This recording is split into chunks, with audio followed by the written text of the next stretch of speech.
মুসলমান আরেক মুসলমানের কি ভাই ভাই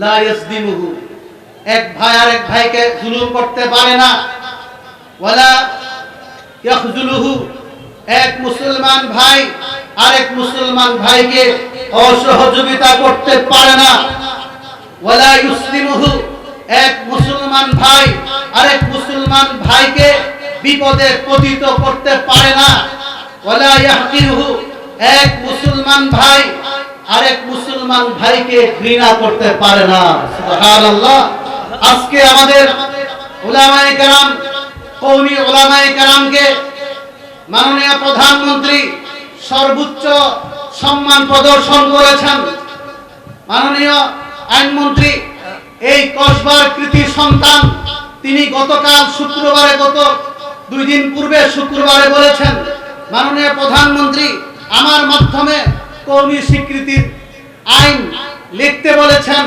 বলেছেন যে কোন আইন বাংলাদেশের মধ্যে এমন গুরুত্বের সাথে পাস করা হয় নাই যেভাবে কওমি সনদ দেওয়ার ব্যাপারে প্রধানমন্ত্রী যে সর্বোচ্চ গুরুত্ব প্রদান করেছেন আজকে প্রধানমন্ত্রী আইনমন্ত্রী সমস্ত সিনিয়র মন্ত্রী কওমি মাদ্রাসাকে সর্বোচ্চ সম্মান দেন আল্লামা আহমদ শফীকে সর্বোচ্চ সম্মান দেন কওমি উলামায়ে কেরামদেরকে সর্বোচ্চ সম্মান দেন কওমি মাদ্রাসার হাফেজে কোরআন সারা পৃথিবীকে পরাজিত করে বাংলাদেশের সুনাম অর্জন করেছেন এই কওমি মাদ্রাসার এই জীর্ণ শীর্ণ মাদ্রাসাগুলোর হাফেজে কোরআন সারা বিশ্বের দরবারে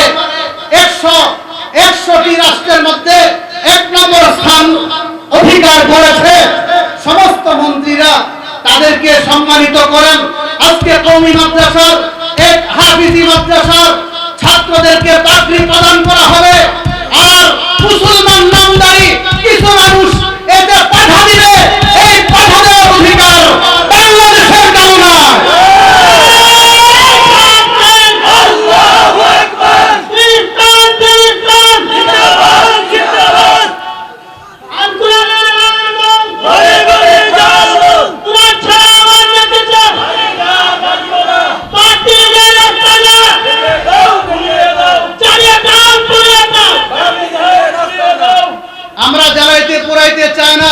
আমরা সমস্ত মুসলমানদেরকে পুরস্কার জানাই দিতে চাই কওমি মাদ্রাসার উলামায়ে কেরাম মাহফিল করবে হাফিজুর রহমান সিদ্দিকী ব্রাহ্মণবাড়িয়ার যে কোনো অঞ্চলে যে কোনো গ্রামে মাহফিল করতে পারবে কেউ বাধা দিতে পারবে না আমরা চার গাছের ব্যাপারটা মাননীয় আইনমন্ত্রীকে শ্রদ্ধা জানিয়ে উনার আহ্বানে এই চার গাছের মাহফিলটাকে বিলম্ব করা হলো বন্ধ করা হলো না আইনমন্ত্রী মহোদয় বলেছেন তিনি নিজে উপস্থিত থাকবেন 18টা হাফেজে কোরআনের মাথায় পাগড়ি প্রদান করা হবে হাফেজদের পাগড়ি মাথায় পাগড়ি দিতে যারা পাঠাবে তারা ইসলামের শত্রু ছাড়া কি হবে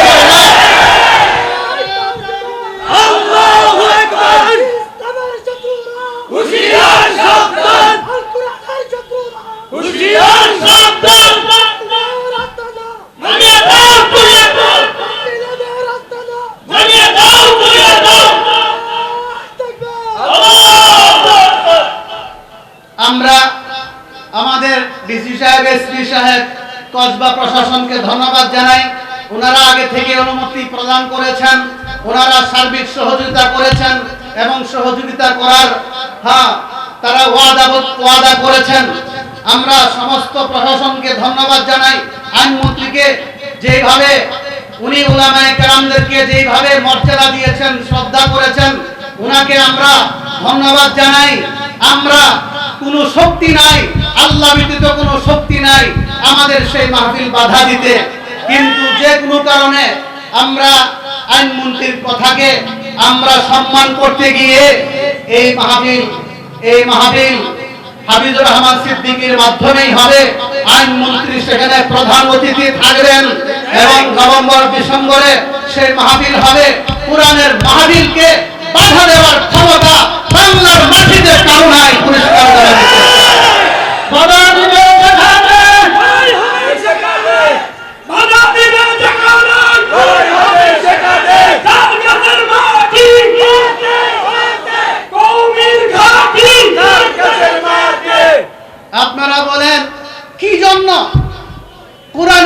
মাহফিলকে কেন আপনি বাধা দিলেন? কোরআনের মাহফিল, এটা কোনো জারি গান না, জারি গান না, নাচানাচি না, কথা ঠিক না বেঠে? ইসলাম পরিষ্কার। আমার কসবাবাসী প্রাণের মুসলিম জনতা জানাই দিতে চাই, ইসলাম সম্পর্কে আমাদের জানা দরকার আছে। আছে কি আছে না? ইসলাম পরিষ্কার। ইসলাম নাচানাচির নাম নয়, ইসলাম জারি গানের নাম নয়, ইসলাম বেদাত এবং খুরাফাতের নাম নয়। ইসলাম পরিষ্কার, কোরআন সুন্নাহর নাম হলো ইসলাম। কথা ঠিক না ঠিক? ইসলাম সম্পর্কে ধারণা দিবেন কে? ইসলাম সম্পর্কে জ্ঞান রাখেন যারা, তারা। কথা ঠিক না ঠিক? ইসলাম সম্পর্কে কোরআন হাদিসের বিশেষজ্ঞ যারা আছেন তারাই তো বলবেন। আজকে যদি আমাদের কারো কোনো রোগ হয়, জ্বর আসে, আমরা কোথায় যাব? কসবার বিশেষজ্ঞ ডাক্তারের কাছে যাব। কথা ঠিক না ঠিক? এমনি ভাবে আমরা যদি কসবাতে বহুতল একটা ভবন নির্মাণ করতে চাই, কার কাছে যাব? বিশেষজ্ঞ একজন ইঞ্জিনিয়ারের কাছে যাব। কথা ঠিক না ঠিক? আমরা কৃষিতে ভালো ফলন যদি চাই, আমরা বিশেষজ্ঞ কৃষিবিদের কাছে আমরা যাব। কিন্তু ধর্মের ব্যাপারে যদি আমরা কিছু জানতে চাই, আকীদা সম্পর্কে যদি আমরা কিছু জানতে চাই, আমরা বিশেষজ্ঞ উলামায়ে কেরামদের কাছে যাব। কথা ঠিক না ঠিক? আসেন, আমরা ব্রাহ্মণবাড়িয়ার উলামায়ে কেরাম সারা বাংলাদেশে যাদেরকে শ্রদ্ধা করেন, বিদেশের বাড়িতে যারা যাদেরকে শ্রদ্ধা করেন, আজকে সেই ব্রাহ্মণবাড়িয়ার মাটিতে আজকে সেই উলামায়ে কেরামদেরকে মাহফিল করতে দেওয়া হবে না। এটা কোনোদিন গ্রহণযোগ্য হতে পারে না। কথা ঠিক না ঠিক? চার গাছের ভাইরা, মুসলমান ভাইরা, আমাদের ভাই, কসবার মুসলমান আমাদের ভাই, আখড়ার মুসলমান আমাদের ভাই, বাঞ্চারম্বরের মুসলমান আমাদের ভাই। আল্লাহ বলেছেন সারা পৃথিবীর মুসলমান পরস্পরের ভাই। কথা ঠিক না ঠিক? অতএব মুসলমান আরেক মুসলমানের দুশমনি করতে পারে না, আরেক মুসলমানের উপর আক্রমণ করতে পারে না। মুসলমান কাকে বলে? মুসলমান কোনোদিন সন্ত্রাসী হতে পারে না, মুসলমান কোনোদিন জঙ্গি হতে পারে না, মুসলমান কোনোদিন মানুষ হত্যা করতে পারে না। প্রকৃত মুসলমান কারে কেউ জানেন? বুখারী হাদিস, আল মুসলিমু মান সালিমাল মুসলিমুনা মিন লিসানিহি ওয়া ইয়াদিহি। প্রকৃত মুসলমান ওই ব্যক্তি যেই ব্যক্তির জবান থেকে, যেই ব্যক্তির হাত থেকে সমস্ত মানব জাতি নিরাপদে থাকে। সুবহানাল্লাহ। যে ব্যক্তির জবান দ্বারা কোনো মানুষ কষ্ট পায় না, যে ব্যক্তির হাত দ্বারা ব্যবহার, আচার আচরণ, চাল চলন, জীবন যাপন, বেচা কিনা, লেনদেন, কোনো কিছুর মাধ্যমে অপর মুসলমান অমুসলমান কেহই কষ্ট পায় না, সে হলো প্রকৃত মুসলমান। সুবহানাল্লাহ। প্রকৃত মুসলমান শুধু নামাজ পড়লেই হয় না, নামাজ তো ইসলামের মূল ভিত্তি। কলমা, নামাজ, যাকাত, রোজা, হজ, এই হলো ইসলামের মূল ফাউন্ডেশন। ঠিক না ঠিক? বলেন না ঠিক না ঠিক? কিন্তু এরপরেও প্রকৃত মুসলমান হওয়ার জন্য আরো কিছু আমল লাগে। সেটা হলো আখলাক, আপনার ব্যবহার, আপনার চাল চলন, আপনার জীবন যাপন, আপনার বেচা কেনা, আপনার লেনদেন। আল্লাহ রাসূল বলেন, আহসানুল আকমালুল মুমিনিনা ঈমানা আহসানুহুম খুলুকা। যে ব্যক্তির চাল চলন, আচার আচরণ বেশি সুন্দর, তার ঈমান তত বেশি কামেল। সুবহানাল্লাহ। চাল চলন ঠিক করতে হবে, আচার আচরণ ঠিক করতে হবে। আল্লাহ নবী আরো বলেন, আনা যাঈমুন বিবাইতিন ফি রাবাদিল জান্নাহ লিমান তারাকাল মিরাআ ওয়া ইন কানা মুহিক্কা। আল্লাহ রাসূল বলেন, যে ব্যক্তি হকপন্থী হওয়ার পরেও, হকের উপর থাকার পরেও কারো সঙ্গে তর্কে যায় না, ঝগড়ায় লিপ্ত হয় না, আমি তার জন্য জান্নাতের একেবারে নিকটবর্তী স্থানে একটা বালাখানার জামিন হয়ে যাব। সুবহানাল্লাহ। তর্ক করব না, অথচ আমরা সত্য কথা বলি, তর্কে যাই না, ঝগড়া করতে চাই না, আমরা মিলেমিশে সবাই চলতে চাই। কথা ঠিক না ঠিক? ভাই ভাই হিসেবে চলতে চাই। ঝগড়ার মধ্যে আমরা নাই, তর্ক বিতর্কের মধ্যে নাই, বাদ বিতণ্ডার মধ্যে নাই। বাদ বিতণ্ডা যে ব্যক্তি ছেড়ে দিবে, ঝগড়া ছেড়ে দিবে, অথচ সে সত্য কথা বলে, আল্লাহ রাসূল বলেন জান্নাতের কাছে আমি তার জন্য একটি বালাখানার জামিন হয়ে যাব। সুবহানাল্লাহ। ওয়া বিবাইতিন ফি ওয়াসাতিল জান্নাহ লিমান তারাকাল কাযিবা ওয়া ইন কানা মাযিহা। আর যে ব্যক্তি মিথ্যা কথা ছেড়ে দেয়, ঠাট্টা করেও মিথ্যা কথা বলে না, উপহাস করেও মিথ্যা কথা বলে না, আল্লাহ রাসূল বলেন আমি তার জন্য জান্নাতের মাঝখানে একটা বালাখানার জামিন হয়ে যাব। সুবহানাল্লাহ। মুসলিম কোনদিন মিথ্যুক হতে পারে না, কথা ঠিক না ঠিক? মুসলিম কোনদিন ঝগড়াটে হতে পারে না, মুসলিম কোনদিন সন্ত্রাসী হতে পারে না, প্রকৃত মুসলিম কোনদিন জঙ্গি হতে পারে না। ইসলাম জঙ্গিবাদ এবং সন্ত্রাসবাদকে সমর্থন করে না। ওবিবাইতিন ফি আ'লাল জান্নাহ লিমান হাসুনা খুলুকু। আর যে ব্যক্তির আখলাক সুন্দর, অর্থাৎ চাল চলন সুন্দর, সবার সাথে হাসি মুখে কথা বলে। আজকে এসে শুনলাম আমাদের কসবার মন্ত্রী মহোদয়, আইন মন্ত্রী সবার সাথে মিলে থাকেন, সবাইকে সম্মান করেন, শ্রদ্ধা করেন। আমাদের উলামায়ে কেরাম গেছেন, তাদেরকে অনেক অনেক সম্মান করেছেন, আপ্যায়ন করেছেন। মানুষ এটা চায় আইনমন্ত্রী আমাকে কোটি টাকা দিয়ে লাগবো, হ্যাঁ আইনমন্ত্রী আমাকে ধনী বানাই দিবে না। আইনমন্ত্রী ব্যবহারটা সবাই জানতে চায়, কথা ঠিক না ঠিক? আইনমন্ত্রী কোন ভাষায় কথা বলছেন। আর সর্বশেষ কথা, আজকে এই চার গাছের মাহফিল, হ্যাঁ মাননীয় মন্ত্রীর অনুরোধে এটা বন্ধ করে বা বিলম্ব করে সেই মাহফিলটা আমাদের আকসিনার হযরত পীর সাহেব হুজুর করেছেন। মাত্র 2 দিনের, শনি রবি 2 দিনের ব্যবস্থাপনায়, 2 দিনের এই প্রচার প্রচারণার মাধ্যমে আজকে আমাদের এই হুজুর এই মাহফিলটা করেছেন। এই জন্য আমরা সকলে ওনাকে ধন্যবাদ জানাই, ওনাকে শুকরিয়া জানাই। এবং আমরা আজকে থেকে প্রতিজ্ঞা করব, এই কসবাতে ইসলামী আন্দোলন, ইসলামের পক্ষে আমরা এই পীর সাহেব আকসিনার নেতৃত্বে আমরা করব। ইনশাআল্লাহ আমরা সকলে ঐক্যবদ্ধ থাকব, বাতিলের বিরুদ্ধে আমরা ঐক্যবদ্ধ থাকব।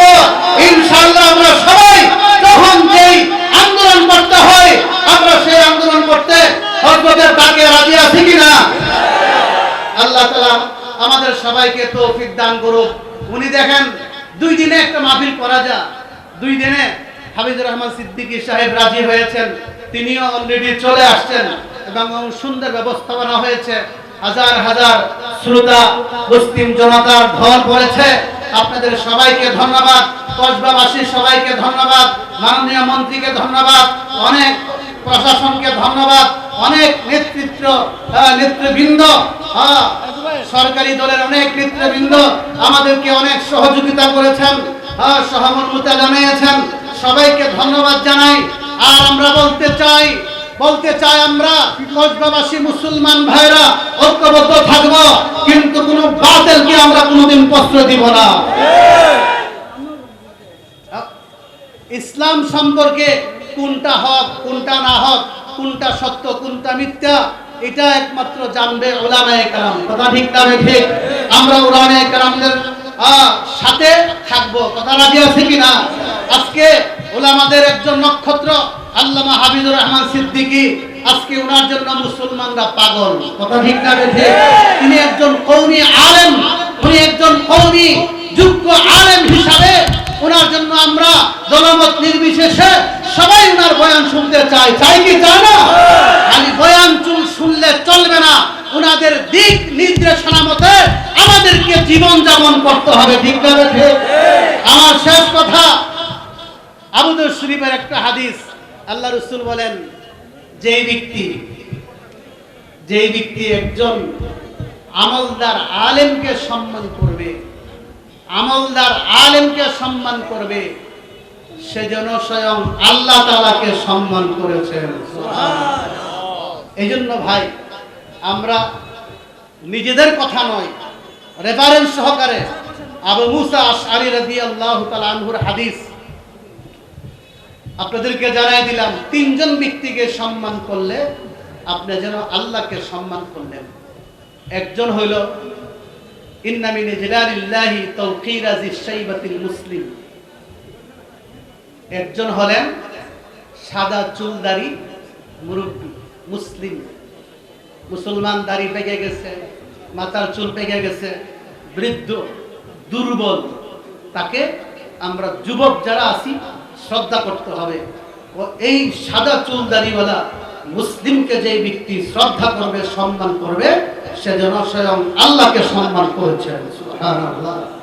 2 নম্বর, ওয়া সাহিবুল কুরআন গায়রুল গালি ফিহি ওয়াল জাফি আনহু। কুরআনওয়ালা, হাফেজে কুরআন, আলেমে কুরআন, আমলদার একজন হাফেজ আলেমকে যে ব্যক্তি সম্মান করবে, সেজন্য স্বয়ং আল্লাহ তাআলাকে সম্মান করলো। সুবহানাল্লাহ। আবু দাউদ শরীফের হাদিস শুনালাম, আলেমকে সম্মান করতে হবে, হাফেজকে সম্মান করতে হবে। আলেম কসবার মধ্যে হাজার হাজার শত শত আলেম আছেন কি আছেন না? কসবার হাফেজে কোরআন দুবাইয়ে কয়েক বছর পূর্বে সেকেন্ড হয়েছে এবং 2017 সনে মুরাদনগরের হাফেজ তরিকুল ইসলাম দুবাইয়ে 103টা রাষ্ট্রের হাফেজদের সাথে প্রতিযোগিতা করে এই মুরাদনগরের তরিকুল ইসলাম 1 নম্বর স্থান অধিকার করেছে। সুবহানাল্লাহ। এটা কুমিল্লা ব্রাহ্মণবাড়িয়ার কৃতি সন্তান দ্বারা 60 লক্ষ টাকা তার পুরস্কার। এই গত সপ্তাহে জর্দানে প্রায় 100 দেশের সাথে প্রতিযোগিতা করে কুমিল্লার আরেক হাফেজ তকি 1 নম্বর স্থান অধিকার করেছে। আজকে কওমি মাদ্রাসার অবদান মাননীয় প্রধানমন্ত্রী সচক্ষে দেখতেছেন, উনি বড় খুশি। এরকম আন্তর্জাতিক মানের হাফেজ তৈরি হয়, আলেম তৈরি হয়, কিন্তু সরকারি ফান্ড থেকে কোনো খরচ দিতে হয় না। একটা প্রাইমারি স্কুলের বাজেট কোটি টাকা, হ্যাঁ, কলেজের বাজেট কোটি টাকা, হ্যাঁ, কোটি কোটি টাকা দিতে হয় প্রতি বছরে। আর কওমি মাদ্রাসা সারা বিশ্বকে পরাজিত করেছে। এই মাদ্রাসা সরকারি ফান্ড থেকে 500 টাকাও বাজেট নাই। প্রধানমন্ত্রী বাড়ি খুশি যে আমরা টাকাও লাগে না, কিন্তু এই কওমি মাদ্রাসা দেশের সুনাম, লাল সবুজের পতাকা বিশ্বের দরবারে উত্তীর্ণ করেছে। ক্রিকেট খেলোয়াড় এ পর্যন্ত বিশ্বকাপ ছিনে আনতে পারে নাই, কওমি মাদ্রাসার হাফেজে কোরআন বিশ্বের দরবারে বিশ্বের প্রথম পুরস্কার ছিনিয়ে আনতে পেরেছে। এর দ্বারা প্রধানমন্ত্রী, মাননীয় স্বরাষ্ট্রমন্ত্রী প্রত্যেক হাফেজকে উনি সম্বর্ধনা করেন, লাখ টাকা নিজের পকেট থেকে তিনি পুরস্কার দেন। এটা কি দেশের জন্য সুনাম না? বলেন, দেশের জন্য অর্জন না? বলেন না, অর্জন কি অর্জন না? অতএব আমরাও সেই আলেম হাফেজদেরকে সম্মান করতে হবে। করতে রাজি আছেন কিনা? বলেন না, রাজি আছেন কিনা? এটা আমার না, আপনার নবী, আমার নবী, বিশ্ব নবী মুহাম্মদুর রাসূলুল্লাহ সাল্লাল্লাহু আলাইহি ওয়াসাল্লাম ঘোষণা করেছেন, আকরিমুল উলামা ফাইন্নাহুম ওয়ারাসাতুল আম্বিয়া।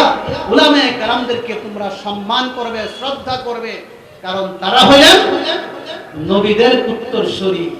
নবীদেরকে যারা সম্মান করে, নবীদের উত্তরসূরিকেও সম্মান করে। কথা ঠিক না ঠিক? আজকে এই কসবাবাসীর কাছে এই অনুরোধ রেখেই আমার কথা শেষ করতে চাই। আমরা আমাদের কসবার উলামায়ে কেরাম, আমাদের এলাকার উলামায়ে কেরামদেরকে সম্মান করব। যেই জায়গাতে উলামায়ে কেরামদেরকে মাননীয় প্রধানমন্ত্রী সম্মান করেন, স্বরাষ্ট্রমন্ত্রী সম্মান করেন, আইনমন্ত্রী সম্মান করেন, সমস্ত সিনিয়র মন্ত্রী এমপিগণ সম্মান করেন, তা আমরা সম্মান করব না? আমরা কেন সম্মান করব না? এই জিনিসটা আমাদেরকে খেয়াল করতে হবে। আমি সবার কাছে এই বিষয়টা হাদিস শরীফ থেকে সংক্ষিপ্তভাবে আলোকপাত করেছি। উলামা, হাফেজ, তালেবে ইলমদেরকে আমাদের সম্মান করা প্রয়োজন আছে। আছে কি আছে না? শেষ একটা হাদিস বলে শেষ। আল্লাহ রাসূল বলেন, আনতা মা'a মান আহাবাবতা, তুমি দুনিয়াতে যাকে ভালোবাসো তার সাথে কিয়ামতের দিন তোমার হাসর হবে। আসিনা বিশ্বকে ভালোবাসো, তুমি হাফেজ কোরআনকে ভালোবাসো, আলেমে দ্বীনকে তুমি ভালোবাসো, কিয়ামতের দিন তার সাথেই তোমার হাসর হবে। আল্লাহ তাআলা আমাদের সবাইকে ঐক্যবদ্ধভাবে ইসলামের ঝান্ডা বহন করার তৌফিক দান করুক। ওয়া আখিরু দাওয়ানা আলহামদুলিল্লাহি রাব্বিল আলামিন।